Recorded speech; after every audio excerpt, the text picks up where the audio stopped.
Good morning, everyone, and thank you, Mary. Welcome. I'm Sam Kirkland, and I'll be your worship associate today. Welcome to UUCP's online worship service.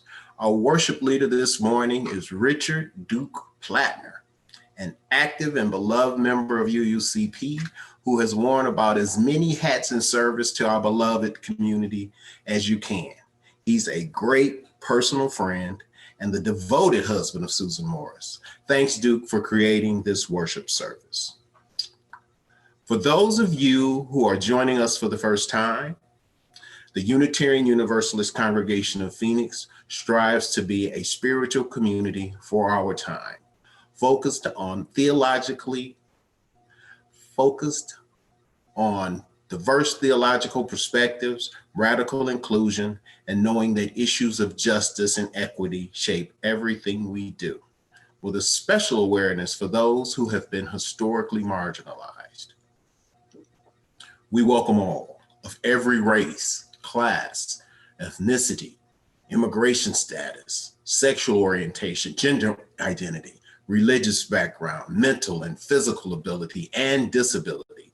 We welcome your whole self, your family, into our worship as we build a community of kindness, caring, courage, and hope. Now, some opening words to get us going. It's a prayer for when you want to do a spiritual thing, but are really nervous. Dear God of shaky singing and prayers with long, meaningful pauses so I can think about what to say, remind me that it's not about being extraordinary or professional or perfect. Remind me that practicing means I'm growing. Remind me that even an awkward song gets us breathing. An oddly placed silence slows our panic. A prayer is heard even when I mumble. Remind me that I have offerings, ancestors whose stories give strength, food that nourishes, melodies for courage and rest, and touch that soothes. Remind me that we are spiritual beings and we deserve spiritual nourishment in our long meetings, in the streets, in the jail, at court, on the conference call. Remind me that we deserve spiritual nourishment. Author unknown. I invite you to grab a chalice or candle from your home as we recite our covenant and light our chalice together. Love is the doctrine of this congregation. The quest for truth is our sacrament, and service is our prayer. To dwell together in peace, to seek knowledge and freedom, to share our strength through fellowship, thus do we covenant. Let me introduce our worship team. Our sermon this morning will be delivered by Richard Duke Plattner. We also have with us our Director of Children's Ministry, Katie Resendez. Our Music Director, Benji Messer. And you heard earlier, our pianist, Mary Cota. Behind the scenes, we have our AV team, Stephanie Brydell Vigil and Carol Benwell, and Katie Quinn is acting as our moderator today. For our online worship this morning, we encourage you to find the chat symbol on your screen and engage with information from links from our moderator. As always, we invite you to check in on social media with the hashtag UUAnywhere. I have a few announcements about the life of our community. Weekly activities. We have tons of community programming for kids and adults.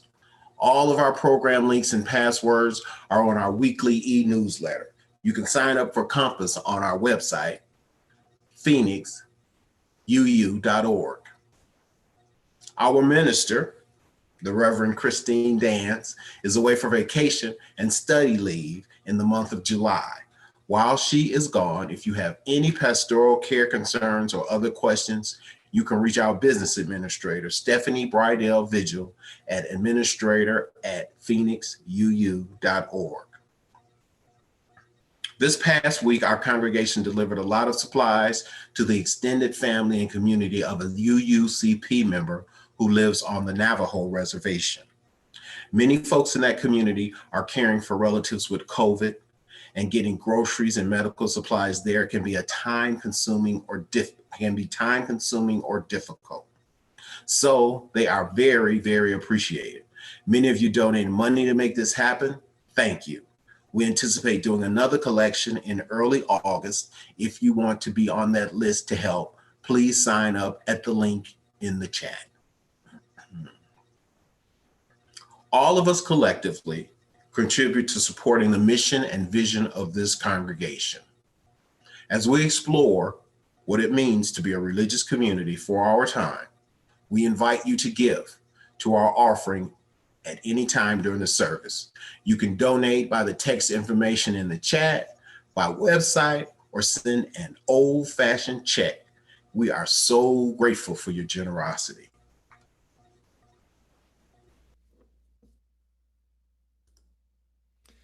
Hi, everyone. Good to be with you. Duke requested one of our favorites as our opening hymn, Blue Boat Home by Peter Mayer. The lyrics will be in the chat. Here's the first verse.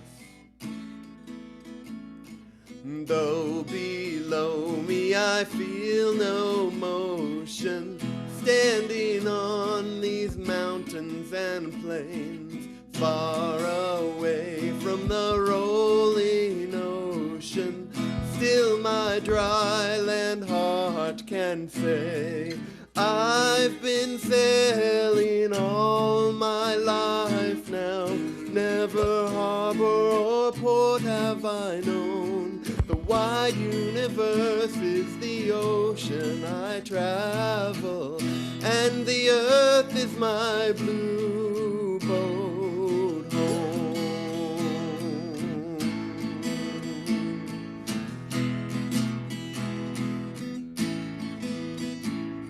Sun my sail and moon my rudder, as I ply the starry sea, leaning over the edge in wonder, casting questions into the deep, drifting here with my ship's companions, all we kindred pilgrim souls, making our way by the lights of the heavens in our beautiful blue boat home.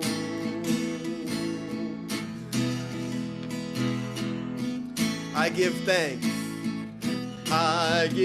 thanks to the waves upholding me, hail the great winds urging me on, breathe the infinite sea before me, sing the sky my sailor's song. I was born upon the fathoms, never harbor or port have I known. The wide universe is the ocean I travel, and the earth is my blue boat home.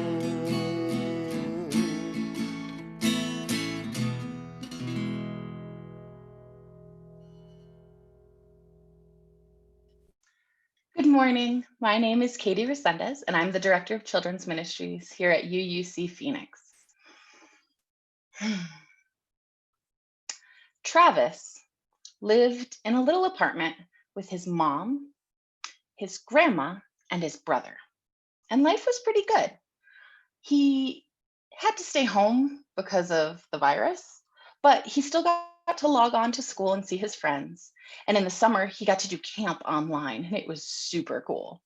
And there was a park nearby that he could go walk to and swing at. And in the evenings, his whole family would be together and they would talk and play, and it felt like normal, more or less. But then Travis's mom had to get another job, and stuff started to change. It didn't feel super comfortable or good, but he knew the family could persevere. And his grandma was always using the word resilient. Travis, you are a resilient little boy. And he believed her. One of the things that changed was that Travis got a wallet. He had never had a wallet before, and he knew wallets were important and for important things. But it's not like he was going to stores and spending money. What would he put in his wallet? He thought about what were the things that he needed. Well, he liked to go to walks to the park, so he slipped a key inside one of the zipper pockets of the wallet so that when he got home, he could unlock the door and let himself in. And he also often forgot how to log on to the computer for camp and for school and stuff. So he wrote out the instructions on a little card, almost the size of a credit card, and slipped it into one of the slots so that he would have that. He put a few other important things, a penny that he liked, a picture of his family, a picture of his friends from school, and Travis liked to eat. And so he put a list of all of his favorite snacks and folded them all up in his wallet. He made sure every day that he would tuck his wallet into his pocket and bring it with him wherever he was, even if he was just sitting in his room or playing in the living room. He still made sure that he had those with him, because then he knew that he had what he needed and he could take care of himself and he could be resilient and strong and powerful and all of those things he needed to be. He would go for walks to the park and be excited to come home and use his key. And sometimes he would use it, but to be honest, his grandma was always there. But his wallet was still important and precious.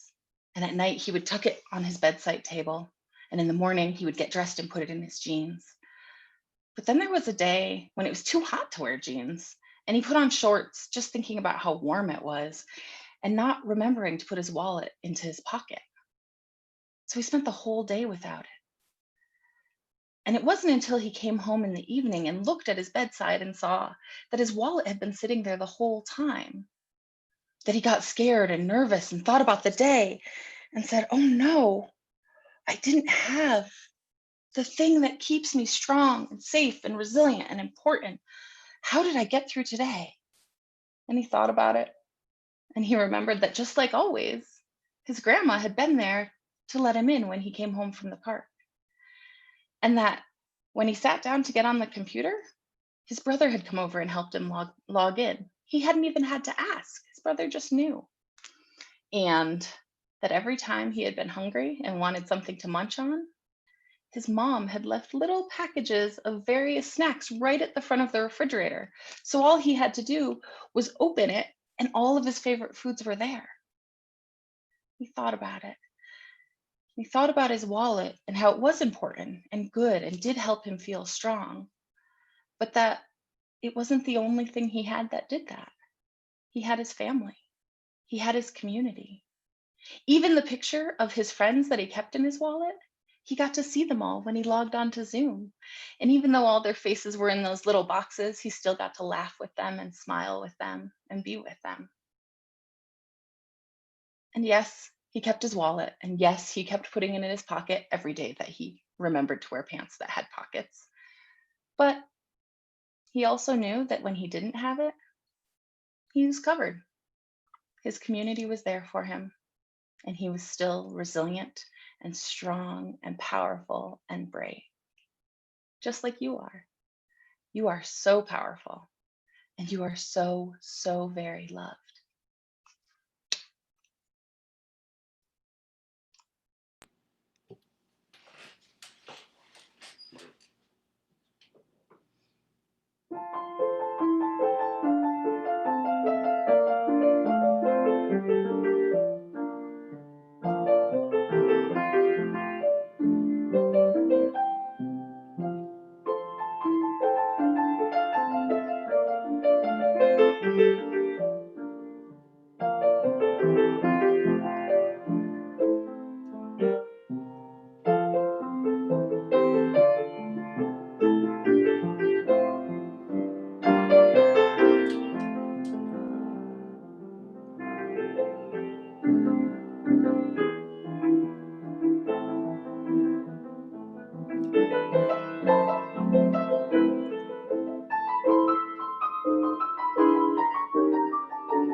Thank you so much, Mary. And thank you too, Katie.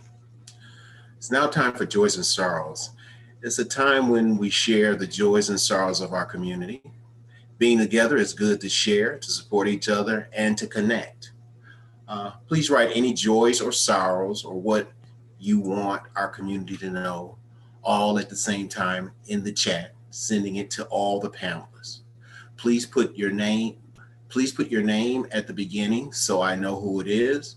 And if you want it to be private only to me and not to be shared, please put the word private at the beginning and I won't say it out loud, but we'll hold it in my heart. While you're typing those, please remember that we are connected by our neighborhood connector groups, and our lay pastoral care associates are reaching out to folks who may be struggling during this time. If you have a pastoral concern, please reach out to our business administrator, Stephanie Brydell Vigil, at administrator@phoenixuu.org. Okay.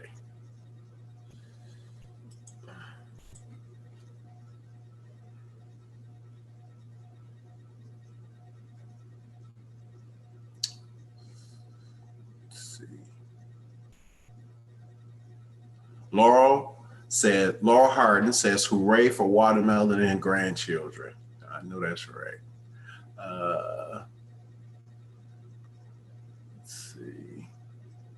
Joy of seeing Benji inspire. This is from Shelly Stevenson, and she had the joy of seeing Benji inspire and improvise at General Assembly. Benji was incredible. Bunny Hodis has a joy, feeling blessed to be a member of this community and connected to you all. Anne says, this Zoom call is a joy. Thanks to everyone who works to provide this. May peace and kindness fill our lives. Pat Reed attended MUUSA virtually this week and found out today Camp de Benneville Pines will be meeting virtually this year.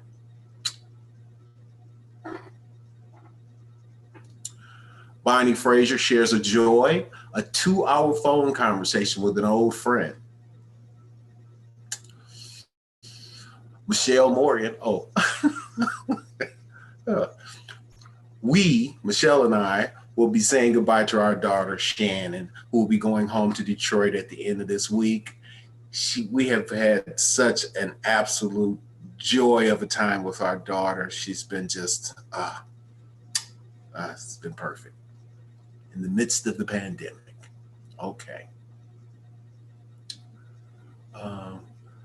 David and Colin Bocagrimi just got their Great Dane puppy they've been hoping for. Whoa. And Jen, thank you for providing this service. It's a blessing. Please pray and send positive thought for peace and serenity to my family and relationships. And let me see, I have a sorrow from Jan Kaplan. Prayers for my friend Margot, who is dealing with her dad in hospice, partner in early onset Alzheimer's, daughter's having anxiety issues, and brother with a stroke. Hold my candle up to you, Jan.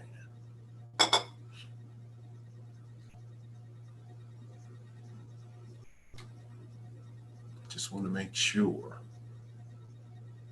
Did I miss anybody? Let's see.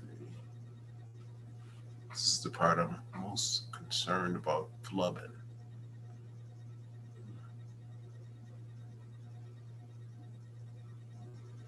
Okay.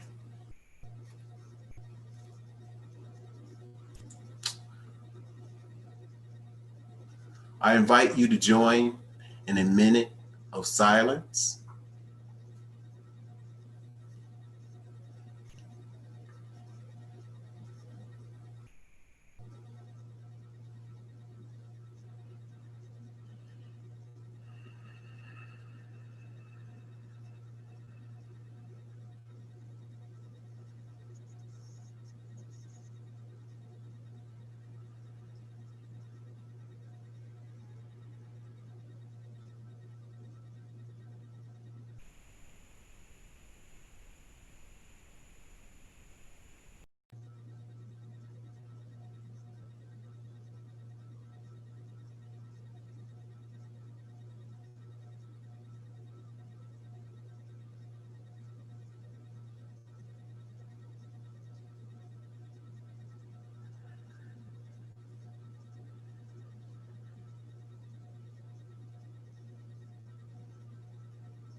Amen. Blessed be, and Ashe.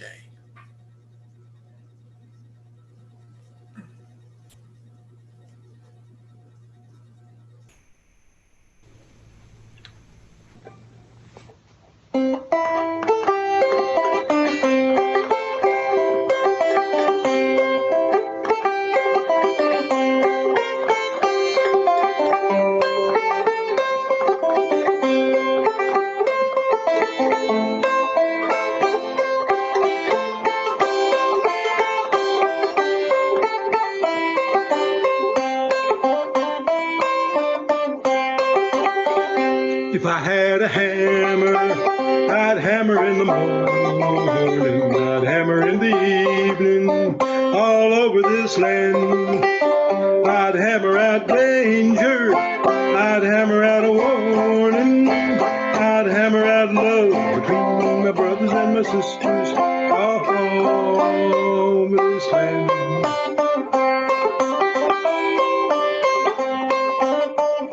If I had a bell, I'd ring it in the morning, I'd ring it in the evening, all over this land.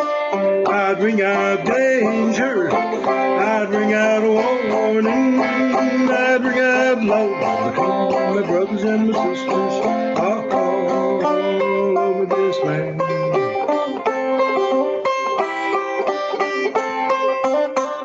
If I had a song to sing, I'd sing it in the morning, I'd sing it in the evening, all over this land.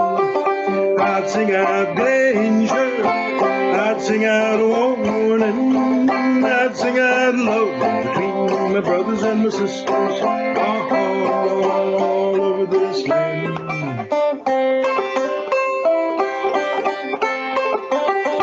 Well, I got a hammer, and I got a bell, and I got a song to sing all over this land.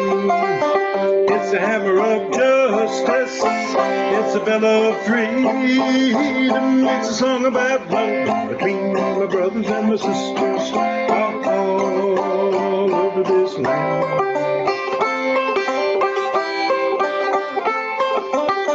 It's a hammer of justice, it's a bell of freedom, it's a song about love between my brothers and my sisters, all over this land.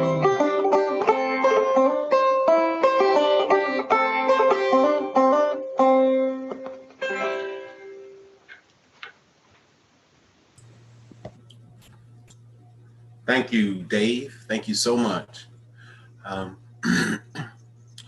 My reflection this morning is an op-ed that appeared in Native Newsline in 2019. And it's entitled The Dilemma of the 4th of July, also known as Not Your Savage, by Mark Charles. And Mark Charles Dene was or is a candidate for President of the United States.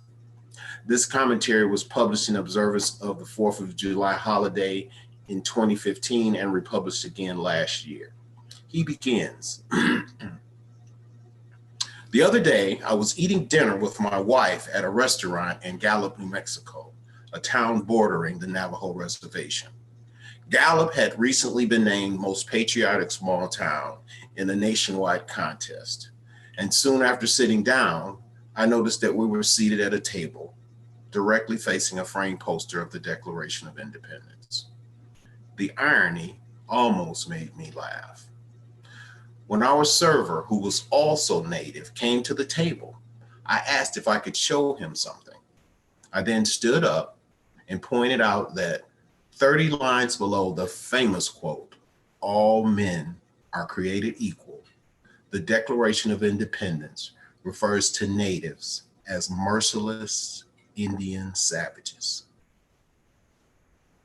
The irony was that the restaurant was filled with Native American customers and employees, and there, in plain sight, a poster hanging on the wall was literally calling all of us savages. The server was concerned that I might be upset, so after our dinner, the manager of the restaurant came to our table and asked if everything was okay. I showed her the quote and assured her that I was not trying to cause problems. After more than a decade of living on the Navajo Nation, I have become used to such offenses when I travel outside of our reservation. After the manager left, I noticed that another Native couple seated near us had taken interest in our conversation. I invited them over and showed them the same offensive line hanging over our table. They were astounded that throughout their entire education, they were never told the Declaration referred to Natives in such a way. If the poster had labeled any other group of people as savage, or if the source of the words was anything else besides one of our country's founding documents, the restaurant in question would have long ago been sued and the parties responsible for hanging the poster most likely disciplined. But because the targeted group was Natives, the source was the Declaration of Independence, and the responsibility for hanging the poster belonged to the restaurant's national corporate offices, not only is the poster still hanging today, but on July 4th, the entire nation will celebrate the message of this poster and the signing of this declaration. For we have declared it a national holiday, complete with fireworks, parades, and speeches. This is the dilemma that Native Americans face every day. The foundations of the United States of America are blatantly unjust. This land was stolen. Native peoples, Africans, and many other minority communities have long been recipients of systemic racism. And the roots of it are right there for the entire world to see, printed in many of our founding documents, like the Declaration of Independence, the Constitution, and United States Supreme Court case rulings. We announce it, we flaunt it, we celebrate it. As a nation, we embrace this history because we are largely ignorant of the true nature of our past and have never been held accountable for our actions. As Americans, we celebrate our foundations of discovery and cling to our narrative of exceptionalism because we have been taught that this nation was founded by a God on a principle of freedom for all. But the reality is that the United States of America exists because this land was colonized by Europeans who used a doctrine of discovery to dehumanize, steal from, enslave, and even commit cultural genocide against indigenous peoples from both the New World and Africa. George Erasmus, an Aboriginal leader from Canada, said, "Where common memory is lacking, where people do not share in the same past, there can be no real community. Where community is to be formed, common memory must be created." These are wise words that can help us get to the heart of our national problem regarding race. On days like Columbus Day, Thanksgiving, and the 4th of July, and others, the United States of America celebrates its history. But a majority of our citizens celebrate in ignorance. After traveling throughout the country and educating audiences on the doctrine of discovery and its influence on our nation, I would estimate that less than 3% of Americans know this history or understand its impact on the current day situation of Native peoples. As a nation, the United States of America does not share a common memory and therefore struggles to have true community. So, during this 4th of July holiday, I invite every American to start learning about the doctrine of discovery and allow the reality of the dehumanizing nature of this doctrine to temper your celebrations. You can still light your fireworks and eat your barbecue as you celebrate a hard-fought victory over the British. But at the end of the day, I humbly ask you to conclude your celebrations with the following prayer. May God have mercy on the United States of America and give us the courage necessary to create a common memory. Before I decided to read this, I ran it by our beloved Sasha Viola Khan Napa to gain her insight on Mr. Charles's observations. She added that what he says is how she feels every time we celebrate Independence Day, Columbus Day, now Indigenous Peoples Day in Phoenix and other places, Thanksgiving, ironically her favorite holiday, and even Christmas. Seeing everyone around me celebrating, she said, makes me feel like I don't want to be a Debbie Downer. However, the meaning is mired in the real impact and destruction to me and my ancestors. And I do not want to be the one educating about these subjects in the company of non-people of colors. She said that I share the author's frustration. In my lived experience, she detailed, there feels a lack of collective support, perhaps more of an afterthought for Indigenous movements and justice. While she's aware of how this sounds, she also feels that Black Lives Matter and other justice movements have given momentum to Indigenous issues such as Native mascotry. All Native mascotry is dehumanizing and harmful. Removal of Spanish conquistador statues, including what we witnessed yesterday at Mount Rushmore. America has a lot of work to do in reckoning with the fact that the wealth of this land was built on the forced labor of Africans stolen generations. Was built on the forced labor of Africa's stolen generations, and that there are many areas of atonement that need to be investigated. But getting back to the 4th of July and the founding of our nation, this country overlooks how deliberate this country's intent and policies were to exterminate and rob the original people of this continent, which started largely with the Declaration of Discovery. Again, may God have mercy on the United States of America and give us the courage necessary to create a common memory.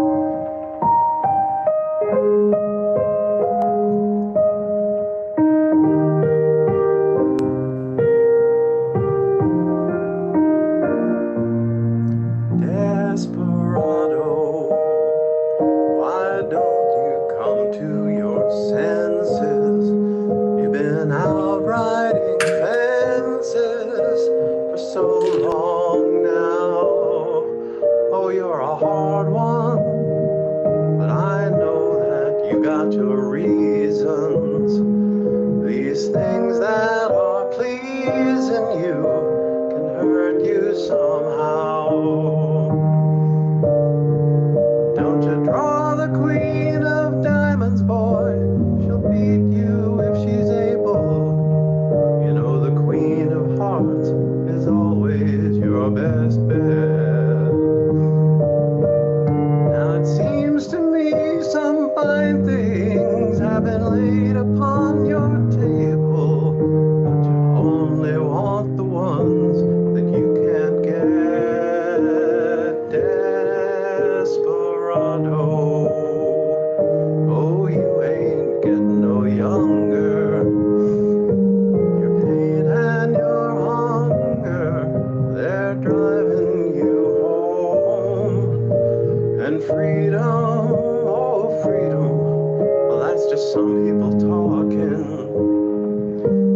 prison is walking through this world all alone.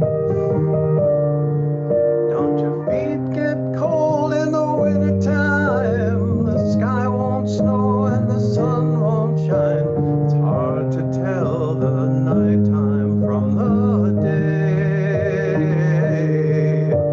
You're losing all your highs and lows. Ain't it funny how the feeling goes away?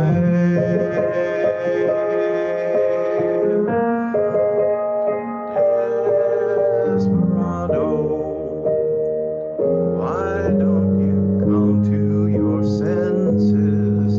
Come down from your fences. Open the gate. It may be raining, but there's a rainbow above you. You'd better let somebody love you. Let somebody love you. You'd better let somebody love you before it's too late.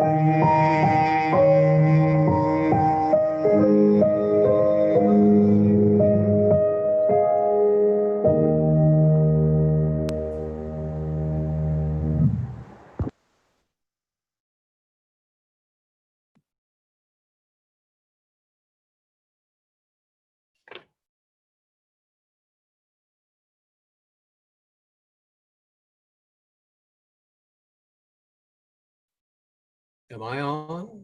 I can't tell. Well, good morning.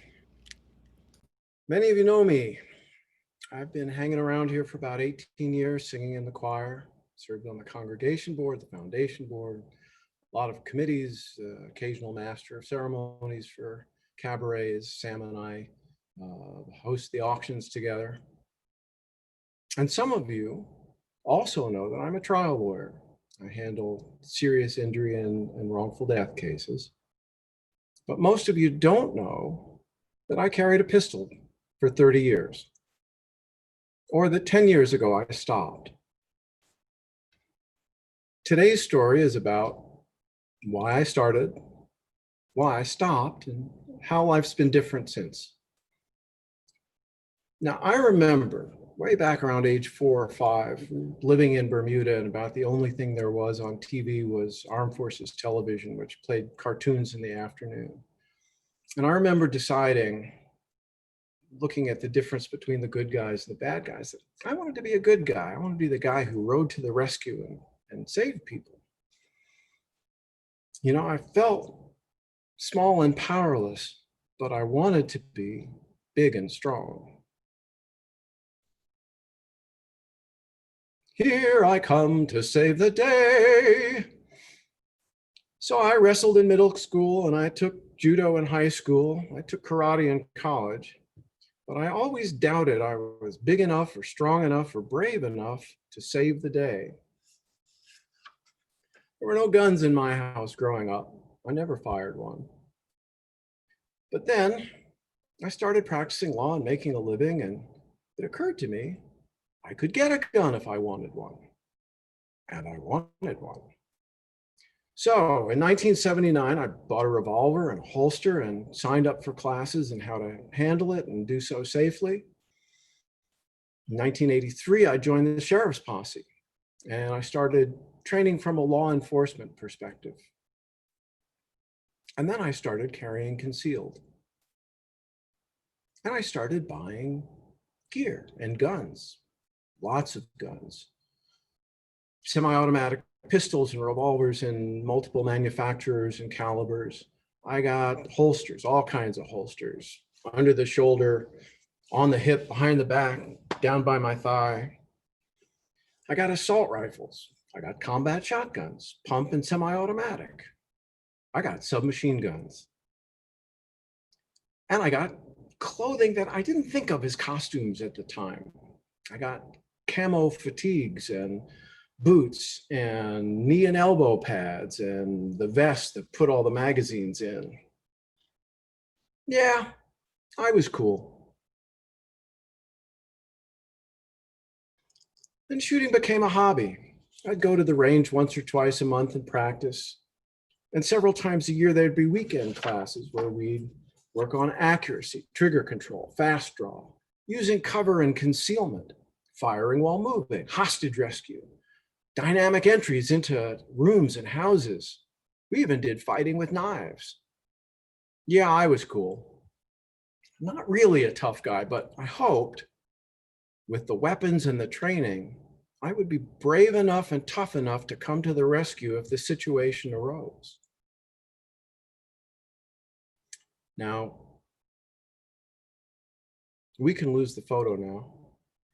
Back in 1979, I fell in love with Susan Morris, whom many of you know and love. We got married in 1983, had our first child in 86 and our second child in 87. And I was then, as I am now, a peace-loving liberal. And I was never present when anyone needed to be saved from anything violent. I did get to pull a couple of confused older people out of traffic over the years, but the gun wasn't needed. So all my riding to the rescue I did for my clients, the injured folks and the families of those who'd been killed. And for 30 years, I was a sweet guy, but who thought about violence a lot. Let me tell you what being armed all the time is like. Guns are heavy, so when you carry one, it's in your awareness pretty much all the time. And you have to be ready to defend yourself if you're going to be ready to rescue others. And weapons training includes a lot of focus on awareness and vigilance, paying attention. So I didn't sit with my back to the door in a public place. Every morning I'd go out to go to work, and standing inside my garage, I'd hit the button. And as the garage door went up and that space at the bottom got bigger, I'd be watching in case there were feet that I could see, bad guys rushing in to get me. I'd be able to plug them before they got in. Pretty silly stuff, but I knew it was silly stuff, but still I paid attention all the time, everywhere. And I was vigilant as I moved through the world. I wasn't unfriendly or rude, but there's a vibe that you give off when you're looking at strangers to see if they're a threat. Check them out. And then something happened. In the late summer of 2010 on Bryant Gumbel's sports show, they did an edition called Guns in the Locker Room. And the story was full of these big, muscular athletes, strong, tough, fast, capable guys who were all carrying guns. They felt like they needed them for protection in a dangerous world. Well, I'm not big or muscular or tough, so, that should have been pretty reinforcing for me, right? I mean, if they need guns, I need guns. But there was one tough guy athlete that they talked to a lot. He was big and massive. He was in a tank top and he had incredible muscles. And he had carried a gun for a long time.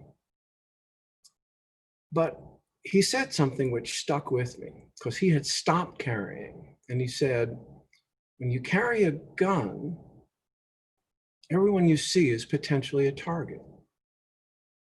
And he said that he decided he didn't want to see the world that way anymore. Boy, and that, I had to think about that. And I thought about that a lot for about 3 weeks. And at the end of that time, I took my carry weapon and I put it in the safe with the other guns. And I've never pulled a trigger in the 10 years since. It took a few months to stop being uncomfortable, even scared, going out into the world unarmed. Almost as scary as singing that song was. But then a surprising thing happened. I noticed people smiling at me more often. I started chatting with strangers in stores and elevators or just waiting in line. the world became a friendlier place. In a friendlier world, I noticed I was becoming happier.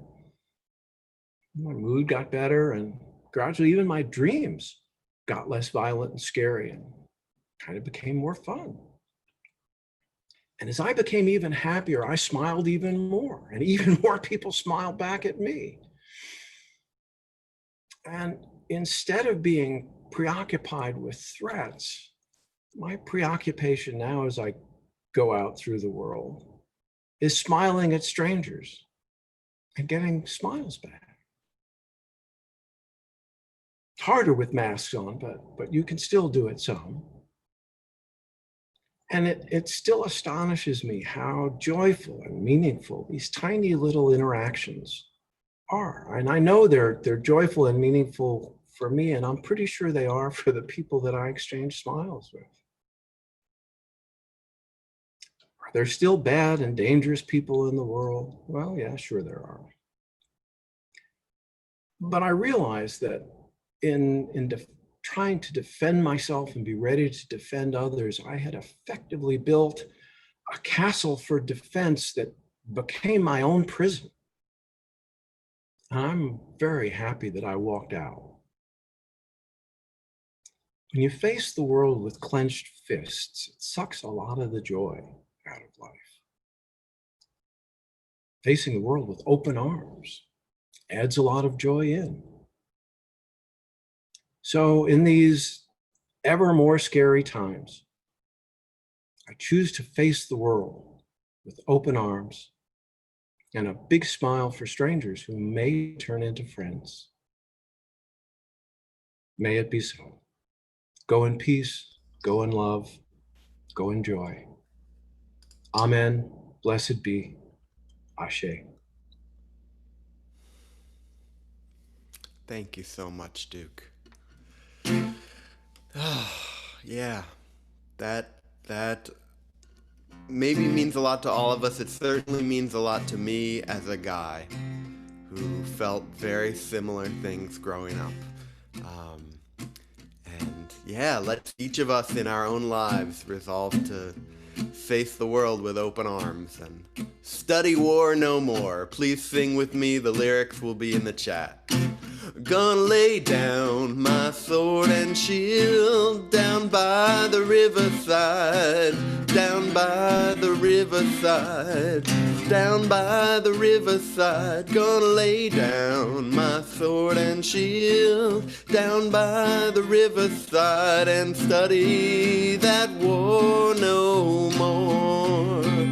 I ain't gonna study war no more. I ain't gonna study war no more. I ain't gonna study war no more, no more. I ain't gonna study war no more. I ain't gonna study war no more. I ain't gonna study that war no more. Gonna lay down my burden. Gonna lay down my burden down by the riverside, down by the riverside, down by the riverside. Gonna lay down my burden down by the riverside and study that war no more. I ain't gonna study war no more. I ain't gonna study war no more. I ain't gonna study that war no more, no more. I ain't gonna study war no more. I ain't gonna study war no more. I ain't gonna study that war no more. Gonna shake hands around the world. Gonna shake hands around the world. Everywhere I roam, everywhere I roam, everywhere I roam. Gonna shake hands around the world. Everywhere I roam and study war no more. I ain't gonna study war no more. I ain't gonna study war no more. I ain't gonna study that war no more, no more. I ain't I ain't gonna study war no more. I ain't gonna study that war no more. Thanks, everyone. Wow. Wow, Duke. Incredible. Whew. Before closing words, we'd like to invite you to our coffee hour after the service. We'll be going to a different Zoom room. Look at that. We'll be going to a different Zoom room where we will be able to meet as a large group for a minute or two, say hello, and then go into small breakout groups for a little more in-depth conversation. The link for the room is in the chat. You'll be able to just click on it at the end of the service, and it'll also be on the final slide. There's a coffee hour just for our kiddos and their families. And if you are a visitor, come on in, join us. Feel free to join us for our Get to Know You session after coffee hour. We're a friendly bunch. It will be good to see each other and talk to each other. And the closing words, it's just a repeat of the prayer. May God have mercy on the United States of America and our entire planet, and give us the courage necessary to create and share a common memory based on the humility of our humanity.